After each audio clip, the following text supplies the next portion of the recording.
ठरलं तर मग या मालिकेच्या पुढील काही येणाऱ्या भागांचे अपडेट जाणून घेऊया आपल्या आजच्या या व्हिडिओमध्ये. चला तर मग प्रेक्षकांनो, सुरुवात करूया आपल्या आजच्या या व्हिडिओला. तर आता आपण इथे पाहतोय की सध्या आता सायली अर्जुनने ठरवलं आहे प्रियाचा खोटारडेपणा संपूर्ण जगासमोर आणायचा आणि त्यासाठी आता प्रियावरती बारीक लक्ष ठेवायला सायली आणि अर्जुनने सुरुवात केली आणि त्यांच्यासमोर आता खूप मोठं रहस्य येणार आहे. आता नेमकं कसं काय घडतं हे सगळं जाणून घेऊया या व्हिडिओमध्ये शेवटपर्यंत. तर आता आपण इथे पाहतो की सध्या पूर्णाजी ह्या सायलीला सांगतात, सायली प्रतिमा ही पुरणपोळ्या खूप छान आणि मस्त बनवते. तू एक काम कर, यावर्षी होळी निमित्ताने तू प्रतिमाबरोबर पुरणपोळ्या बनव. प्रतिमाकडून तुला नक्कीच काहीतरी नवीन शिकायला मिळेल, काहीतरी नवीन ती तुला शिकवेलच. त्यावेळी सायली पूर्णाजीला म्हणते, ठीक आहे पूर्णाजी, तुमची इच्छा आहे ना, तर मी प्रतिमा आत्यांबरोबर मिळून पुरणपोळ्या बनवते. खरंच तुम्ही म्हणता ते अगदी बरोबर आहे. प्रतिमा आत्या काहीतरी नवीन नेहमी करतातच आणि मलाही शिकवतात. त्याबरोबर आता प्रिया त्यांचं हे बोलणं ऐकते. प्रिया विचार करते की नाही काहीही झालं तरी ह्या सायलीने बरोबर त्या प्रतिमाबरोबर पुरणपोळ्या बनवायला नको. जर त्या दोघींनी पुरणपोळ्या बनवल्या तर नेहमीप्रमाणे त्यांच्या हातची चव सेमच लागणार आणि मग मात्र पुन्हा एकदा मी कशी नालायक आणि ती सायली कशी चांगली आहे हेच सगळ्यांना दिसणार. त्याआधीच मला काहीतरी केलं पाहिजे. मग प्रिया आता स्वतःच्या बुद्धीला जरा त्रास देते. काय करता येईल, काय डोकं चालवता येईल असा ती विचार करते आणि त्यावेळी तिला आठवतं की प्रतिमा पुरणपोळी करताना काय करते, सुंठ, जायफळ पावडर आणि वेलची पावडर या सगळ्यांचं प्रमाण सारखं पुरणपोळीचं पीठ मळताना घेते आणि अगदी छान तशा पुरणपोळ्या ती बनवते. त्या 3 गोष्टींची चव त्या पुरणपोळ्यात उतरते. मग आता प्रिया काय करते, प्रिया प्रतिमा आत्याची रेसिपी व्यवस्थित आठवते गेल्या वर्षीच्या पुरणपोळ्यांची आणि मग ती आता एका घरगुती खानावळीत कॉल करून ती रेसिपी सांगते आणि विचारते की मला अगदी अशाच्या अशा पुरणपोळ्या बनवून मिळतील का. काहीही इकडचं तिकडे झालेलं चालणार नाही. मी तुम्हाला पैसे देईन 2000 रुपये. मला 17 पुरणपोळ्या बनवून हव्यात. आता त्याबरोबर एवढे पैसे मिळणार म्हटल्यावर ती लोक तयार होतात. प्रिया सकाळी 6 वाजता मला होळीच्या दिवशी ऑर्डर हवी आहे असं सांगते. ती लोक होळीच्या दिवशी सकाळी 6 वाजता प्रियाला ऑर्डर द्यायला तयार होतात. मग काय, आता प्रिया सकाळ तयार वगैरे होऊन आवरून खाली थांबलेलीच असते आणि मग ऑर्डर आल्यावर प्रिया ते पुरणपोळ्या घेते, डब्यात टाकते आणि किचनमध्ये दमल्याचं नाटक करते. इतक्यात सगळेजण खाली येतात. प्रिया म्हणते, मी माझ्या हाताने पुरणपोळ्या बनवल्यात, सगळ्यांनी चव तर करून बघा. सगळेच चव करतात आणि अगदी प्रतिमाच्या हातच्या चवेप्रमाणे चव लागते. त्याबरोबर आता सगळेच जण म्हणतात, खरोखर ह्या पुरणपोळ्या तन्वीने बनवल्यात, चव तर एकदम प्रतिमाच्या हातच्या पोळ्यांसारखी. त्यावर प्रिया, हो मीच बनवल्या आहेत असं म्हणत प्रतिमाला मिठी मारते आणि म्हणते, शेवटी रक्ताचं नातं आहे ना आमचं. तशी लगेचच पूर्णाजी म्हणते, बरोबर, पुरे झालं, कळलं आम्हाला तूच केल्या आहेस ते पुरणपोळ्या. आता खूप वेळ झाला, होळी पुजायला घेऊया. मग सगळेजण होळीचं पूजन करण्यासाठी बाहेर येतात. त्याबरोबर आता सायली ही घरची मोठी सून असल्यामुळे पूर्णाजी होळी पूजण्याचा मान सायलीला देते. सायली आणि अर्जुन होळी पूजून घेतात. त्यानंतर आता अर्जुन हा होळीला जाळतो. आता इतक्यात प्रतिमा त्या ठिकाणी बाहेर येत असते होळी जाळताना आणि आता ती एवढी पेटलेली होळी बघते आणि त्या महिपतने तिच्या तोंडावरती ते जळतं लाकूड मारलेलं असतं. त्यानंतर मंदिरात सुद्धा त्याने तिला ते आगीचं भांडं दाखवलेलं असतं, ते आठवतं तिला आणि ती आता नाही नको प्लीज मला जाळू नको असं म्हणत मागे जाते आणि आता ती पळत असताना तिचा पाय चुकून तिच्याच साडीत गुंतवतो आणि ती खाली पडते आणि त्यामुळे आता प्रतिमा त्या बेशुद्ध होते. त्यात तिला आगीची भीतीही वाटलेली असते. सगळे सुभेदार आणि किल्लेदार प्रतिमा आत्याच्या जवळ धावत येतात आणि प्रतिमा आत्याला उठवू लागतात. प्रतिमा आत्या उठा, प्रतिमा आत्या काय होतंय तुला, सायली अर्जुन विचारत असतात. त्याबरोबर प्रताप म्हणत असतो, अरे अश्विन बघ काय झालं आहे ते पटकन. अश्विन तपासतो आणि सांगतो की आपण प्रतिमा आत्याला हॉस्पिटलाइजच करूया, कारण तिचं मला मेडिकल रिपोर्टसुद्धा करायचे आहेत. त्याबरोबर मग आता अश्विनच्या सांगण्यावरून प्रतिमा आत्याला हॉस्पिटलाइज केलं जातं. आता प्रतिमा आत्याचं सर्व चेकअप वगैरे करून घेतात. फुल बॉडी चेकअप करून घेतल्यानंतर अश्विन घरातल्या सगळ्यांना सांगतो, काळजी करण्यासारखं तर काहीही नाही आहे, प्रतिमा आत्या एकदम ओके आणि व्यवस्थित आहे. पण मला काय वाटतं, प्रतिमा आत्याचं हिमोग्लोबिन थोडं कमी आहे. तन्वी, तू प्रतिमा आत्याला हिमोग्लोबिन देऊ शकतेस ना. नाही, कारण काय आहे, तू आणि प्रतिमा आत्या तुमचं ब्लड ग्रुप सेम आहे. त्याबरोबर प्रिया म्हणते, मी नाही मी म्हणजे रेअर रेअर आहे ना आमचं ब्लड ग्रुप, आणि मी जर आईला ब्लड दिलं ना तर मलाच दुसऱ्या 2 बाटल्या चढवाव्या लागतील. मी नाही देत आईला ब्लड. त्याबरोबर अश्विन म्हणतो, तन्वी अगं तू काय बोलतेस, तुला तरी कळतंय का? तू स्वतःच्या जन्म दिलेल्या आईला रक्त द्यायला नाही कसलं म्हणतेस? आणि अगं मी तुला कुठे सांगतोय तुझ्या अंगातलं सगळं रक्त काढ आणि ते प्रतिमा आत्याच्या अंगात चढव म्हणून.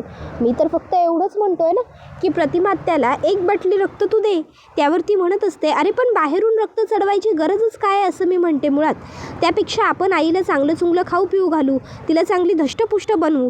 तिने चांगलं खाल्लं, चांगलं तिचं शरीर निरगुण राहिलं तर उलट चांगलंच आहे ना आपल्यासाठी. म्हणून मी म्हणते मी तिला ब्लड देणार त्यापेक्षा आपण तिला चांगलं खायला प्यायला लावूया. ती चांगली व्यवस्थित राहील, आणि तसंही आता ती हॉस्पिटलमध्ये आहे म्हणजे ती आता व्यवस्थित खाऊन पिऊन राहीलच की, तिचं ब्लड वाढेल. त्याबरोबर आता रविराजला राग येतो आणि रविराज म्हणतो, नकोच देऊ तू माझ्या बायकोला रक्त. तुझ्या रक्ताने उलगच उगच माझ्या बायकोचं रक्त खराब होईल. तुझ्यासारख्या नीच नालायक मुलीला आम्ही जन्म दिला आहे तेवढंच आमच्यासाठी पुरेसं आहे. तेवढंच आमच्या कर्माचं पाप काही फिटत नाही आहे, तर आता आणखीन तुझं रक्त घेऊन तिच्या पापात भर नको व्हायला. आणि माझ्या बायकोचा जीव जरी जात असला ना तरी तुझ्याकडनं मी रक्त मागणार नाहीच आहे तिच्यासाठी. मी तिच्यासाठी जर रक्त हवं आहे तर बाहेरून अरेंज करेन, पण तू नको देऊस, कळलं ना? त्याबरोबर आता प्रिया लगेचच रडण्याचं नाटक करते आणि तिकडनं आत तिच्या खोलीत येते. त्याबरोबर आता सायली आणि अर्जुन यांनी हे सगळं बघितलेलं असतं आणि त्यांना हे सगळं बघून खूप मोठं आश्चर्य वाटलेलं असतं. सायली हे अर्जुनला म्हणत असते, तन्वीचं वागणं तुम्हाला विचित्र नाही का वाटलं? त्यावर अर्जुन म्हणतो, विचित्र, खूप विचित्र होतं ते सगळं. स्वतःच्याच आईला रक्त देण्यासाठी तन्वीने एवढं नाटक का केलं असेल? त्यावर सायली म्हणते, आणि ते सुद्धा त्यांचं ब्लड ग्रुप सेम असताना. अर्जुन म्हणतो, नक्कीच काहीतरी गडबड आहे. काहीतरी गडबड असल्याशिवाय तन्वी नाही म्हणणार नाही. सध्या तिला सगळ्यांच्या गुडबुकमध्ये यायचं आहे, त्यासाठी ती खूप प्रयत्न करते. त्यासाठी हे ब्लड डोनेशन तर तिच्यासाठी खूप मोठी गोष्ट होती. आपल्याला काहीही करून नक्की तिच्या ब्लडचा काय प्रॉब्लेम आहे हे शोधून काढावंच लागेल. तिने प्रतिमा आत्याला रक्त द्यायला का नकार दिला हे बघायला हवं. सायली म्हणते, पण काय करायचं आपण? अर्जुन आणि सायली दोघंही विचार करू लागतात काय करता येईल. त्यावेळी सायली म्हणते, सुचलं. अर्जुन म्हणतो, काय? सायली म्हणते, अन्नपूर्णा ट्रस्ट. अर्जुन म्हणतो, अन्नपूर्णा ट्रस्टचा काय संबंध? सायली म्हणते, अन्नपूर्णा ट्रस्टचाच तर संबंध आहे. मला सांगा, एका दिवसात, एका रात्रीत तुम्ही आत्ता ब्लड कॅम्पचं ऑर्गनायझेशन करू शकता का? आता ब्लड कॅम्प ऑर्गनाईज करायचा म्हटल्यावर अर्जुन विचारतो, पण कशासाठी? सायली म्हणते, बघा, आपण उद्या रंगपंचमीच्या निमित्ताने काहीतरी विशेष आणि काहीतरी वेगळं म्हणून रक्तदान शिबिर आयोजित करायचं, आणि आपण असा नियम करायचा की त्या शिबिरात सगळ्यात प्रथम आपल्या घरातले लोक रक्तदान करून उद्घाटन करतील, आणि मग त्यानंतर तिथे सगळ्यांनाच रक्तदान करायचं आहे म्हटल्यावर प्रियालासुद्धा रक्तदान करावंच लागेल, आणि मग तिथे रक्त दिलं की आपल्याला तिथे सॅम्पल सहज मिळवता येतील.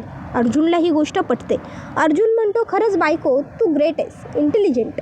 मी लगेचच्या लगेच काय करता येईल ते बघतो. आणि त्यानंतर अर्जुन हा आता अन्नपूर्णा ट्रस्टचे जे मॅनेजर आहेत त्यांना कॉल करतो आणि सांगतो की मला रक्तदान शिबिर ऑर्गनाईज करायचं आहे उद्या अन्नपूर्णा ट्रस्टच्या समोर.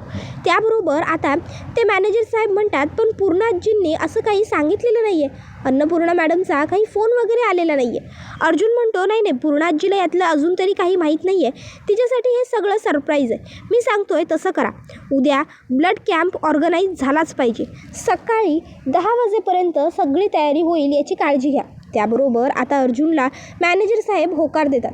अर्जुन फोन ठेवून देतो. दुसऱ्या दिवशी सकाळी सगळे आवरून वगैरे तयार झालेले असतात. त्यावेळी अर्जुन आणि सायली खाली येतात, आणि मग आता अर्जुन आणि सायली सगळ्यांना सांगत असतात की या रंगपंचमी निमित्ताने आम्ही दोघांनी काहीतरी वेगळं करायचं असं ठरवलं आहे. घरचे विचारतात, वेगळं म्हणजे काय ठरवलं आहे तुम्ही? त्यावर मग अर्जुन म्हणतो, यावर्षी आपण आपल्या अन्नपूर्णा ट्रस्टच्या बाहेर रक्तदान शिबिर घ्यायचं असं आम्ही ठरवलं आहे. पूर्णाजी म्हणते, काय रक्तदान शिबिर? अरे पण कशासाठी? आणि अरे तयारी काही नाही आहे, रक्तदान शिबिर म्हटलं तर तयारी आली की खायला प्यायला मागून ठेवावं लागतं. त्याबरोबर अर्जुन सांगतो, सगळी तयारी झाली आहे, तुम्ही फक्त रक्तदान करायचं आहे, कळलं? त्याबरोबर सगळेजण म्हणतात, ठीक आहे, तू म्हणतोयस तसं. सगळेजण आता एकत्रच गाड्या करतात आणि आता थेट रक्तदान शिबिर करण्यासाठी पोहोचतात अन्नपूर्णा ट्रस्टच्या समोर. तिथे घरातले सगळेच जण ब्लड डोनेट करतात आणि त्यानंतर घरी येतात. घरी आल्यावर सुमन काकू म्हणते, वा, अर्जुनने ऑर्गनाईज केलेला रक्तदान शिबिर अगदी व्यवस्थित पार पडलं, सगळं कसं छान झालं. कल्पना म्हणते, हो गं सुमन, सगळं छान झालं हे खरं बोललीस, पण अर्जुनने इतक्या शॉर्ट नोटीसवर रक्तदान शिबिर का ऑर्गनाईज केलं ते मला काही कळलं नाही.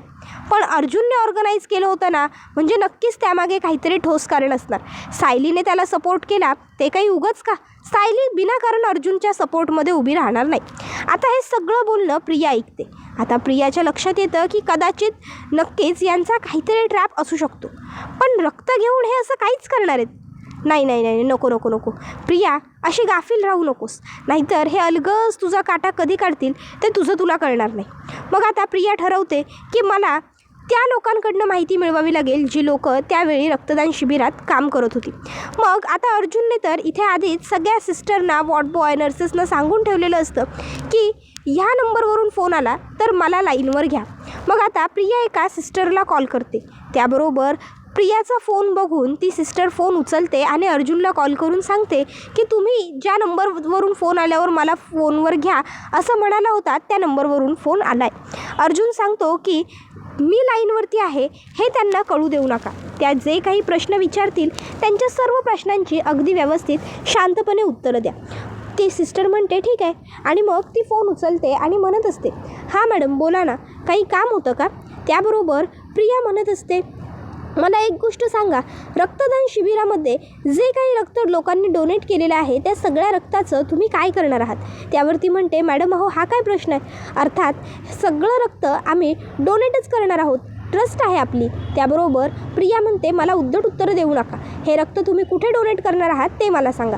त्यावरती म्हणत असते की मॅडम अहो पनवेलमधलं हनुमान चौकातलं जे मोठं गव्हर्मेंट हॉस्पिटल आहे, आम्ही हे सगळं रक्त तिथे त्या ब्लड बँकेत जमा करायचं असा विचार करतो आहे. आपल्यापासून अगदी 5-6 किलोमीटरवरतीच ते हॉस्पिटल आहे आणि म्हणजे शहरात हॉस्पिटल असल्यामुळे तिथे लोकांना जास्त मदत होईल. त्याबरोबर आता प्रिया म्हणत असते की नक्की ना? त्याबरोबर सिस्टर म्हणते, हो अर्थात मॅडम, तुम्ही असं का विचारताय? प्रिया म्हणते, नाही काही नाही, बरं मला आणखीन एका प्रश्नाचं उत्तर द्याल प्लीज? त्यावर सिस्टर म्हणते, बोला ना. त्यावर प्रिया विचारते, मला सांगा, मी ब्लड डोनेट करून गेल्याच्या नंतर तिकडे सायली किंवा अर्जुन यांच्यापैकी कोणी आलं होतं का? आता ती सिस्टर म्हणते, मॅडम मी तुम्हाला ओळखत नाही, तुम्ही कोण बोलताय ते तरी सांगा. त्याबरोबर मग प्रिया म्हणते, मी तन्वी बोलते, तन्वी सुभेदार, आता तरी ओळखलंस का? त्यावर मग सिस्टर म्हणते, सॉरी तन्वी मॅडम, अहो मी चुकून ओळखले नाही तुम्हाला. नाही नाही, तुमचं ब्लड डोनेट करून झाल्यानंतर तिथे सायली मॅडम किंवा अर्जुन साहेब आले नव्हते. मग प्रिया म्हणते, ठीक आहे, आणि फोन ठेवून देते. त्याबरोबर आता सायली अर्जुनने प्रियाचं सगळं बोलणं ऐकलेलं असतं. आता अर्जुन म्हणत असतो, प्रियाने एवढ्या चौकशा केल्या म्हणजे त्यामागे नक्कीच काहीतरी कारण असणार. सायली म्हणते, आपण तिचे ब्लड रिपोर्ट लवकरात लवकर मागवून घेऊया, शॉर्ट नोटीसवर ब्लड रिपोर्ट मिळवणं गरजेचं आहे, नाहीतर प्रिया आणखीन काहीतरी कांड करेल. आता सायली अर्जुनने प्रियाचं ब्लड डोनेशन करून झाल्याच्या नंतर तिचं ब्लड ताबडतोब घेतलं होतं आणि लगेचच्या लगेच ते सॅम्पल चेक करण्यासाठी लॅबला पाठवलं होतं. आणि नेहमी असे रिपोर्ट वगैरे काढून अर्जुन घेत असल्यामुळे अर्जुनला ते रिपोर्ट अगदी एका दिवसात मिळतात सुद्धा. आता अर्जुन आणि सायली ते रिपोर्ट बघतात आणि त्यांना खूप मोठा आश्चर्याचा धक्का बसतो. प्रियाचं ब्लड ग्रुप बी पॉझिटिव्ह दाखवत असतं आणि प्रतिमात्याचं blood group rare blood group म्हणजेच ओ नेगेटिव्ह ब्लड ग्रुप असतं. आता मात्र सायली म्हणत असते, हे कसं शक्य आहे? प्रतिमात्याचं आणि प्रियाचं म्हणजेच तन्वीचं ब्लड ग्रुप तर एक आहे असं म्हणतात ना? मग त्याबरोबर अर्जुन म्हणतो, म्हणजे नक्की? त्यावर सायली म्हणते, थांबा, इतक्यात आपल्याला कुठल्याच निष्कर्षावर पोहोचायला नको. कदाचित तन्वी खूप लहान असताना हरवली होती ना, म्हणून कुणाचा तरी गैरसमज झाला असेल. मे बी त्या दोघींचं ब्लड ग्रुप सारखं नसेलच. आपण एक काम करूया, आपण प्रियावरती आणखीन बारीक लक्ष ठेवूया, तिच्या प्रत्येक हालचाली बघूया. बऱ्यापैकी वेळा काय, नेहमीच काही आयांचे आणि मुलींचे गुण सारखे असतात. त्यांचे हावभाव, त्यांची बोलण्याची चालण्याची पद्धत किंवा त्यांची विचार करण्याची शैली एकच असते. आपण बघूया ना प्रियाचं आणि प्रतिमात्यांचं किती काय मॅच होतं ते. आणि मग आता ते दोघं प्रियावरती आणि प्रतिमात्यावरती बारीक लक्ष ठेवतात, पण त्यांना त्या दोघींमध्ये साम्य कमी आणि वेगळेपणच जास्त आढळतं. प्रियाला त्याला बिलकुल कंटाळा कुठल्याही कामाचा नसतो. प्रतिमात्या सुगरण आहे, प्रियाचा स्वयंपाकाचा पत्त्याच नाही. प्रतिमात्याला पसारा, आळशीपणा आवडत नाही आणि प्रियाचा आळसाशिवाय आणि पसाऱ्याशिवाय दिवसच सुटत नाही. प्रियाचा आणि खोट्याचा इतका संबंध येतो की प्रिया खोटं बोलताना अजिबात घाबरत नाही, चाचपडत नाही आणि बिचाऱ्या प्रतिमा आत्या ह्यांचा खोट्याशी काही संबंधच नसतो. खोटं प्रतिमा आत्यांना बोललेलं आवडतच नाही.